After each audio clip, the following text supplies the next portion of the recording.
Jadi apa yang berlaku bila syaitan tu dah takluk hati manusia tadi? Melalui pintu panas baran tadi. Dia kata wa mahma ghadibal insanu, dan ketika mana seseorang manusia itu panas baran, la'iba syaitanu bihi, pasti syaitan akan bermain-main dengan dia. Dah duduk bawah kawalan syaitan, syaitan pun bermain-main dengan dia. Kama yal'ibu sabi bil qurra, seperti mana bermainnya anak-anak kecil dengan bola. Jadi siapa kata ni Imam Ghazali kata, maknanya dia duduk di bawah kawalan syaitan. Bila orang tu dia panas baran, dia duduk bawah kawalan syaitan. Ini salah satu daripada pintu yang terbesar, iaitu pintu marah ataupun panas baran dan pintu syahwat.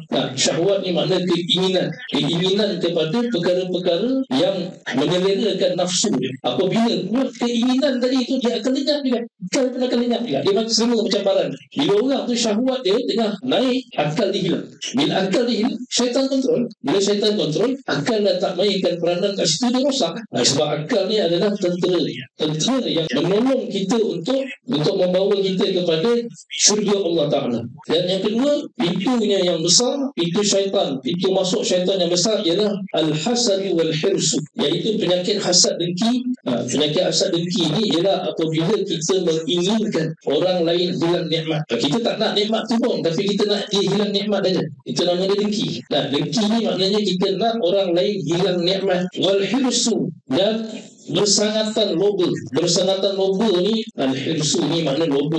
Tengoklah kitab-kitab macam Nawar Bagi Hati ke apa, dia panggil hirsu ni loba. Loba ni apa makna dalam bahasa Melayu kita sekarang? Maknanya dalam bahasa moden ni kita panggil obses. Al-hirsu ni makna obses. Apabila seseorang tu obses dengan sesuatu, syaitan dia kontrol diri orang. Dia obses dengan motor misalnya kata. Bangun-bangun dia fikir pasal motor, nak tidur dia fikir pasal motor, bercakap dengan kawan dia cerita pasal motor. Tiap hari setting masa untuk nak berumba motor. Itu hirsu lah. Itu dia panggil obses. Dia obses ni syaitan dia masuk dalam hati. Sebab tu budak-budak yang rempit ni, dia ada grup dia kan. Sebab grup dia sama je suka. Semua obses sebab tu. Sebab obses tu yang dia tak dapat nak kontrol diri dia. Sebab bila orang tu obses, dia buka pintu untuk syaitan masuk dalam hati.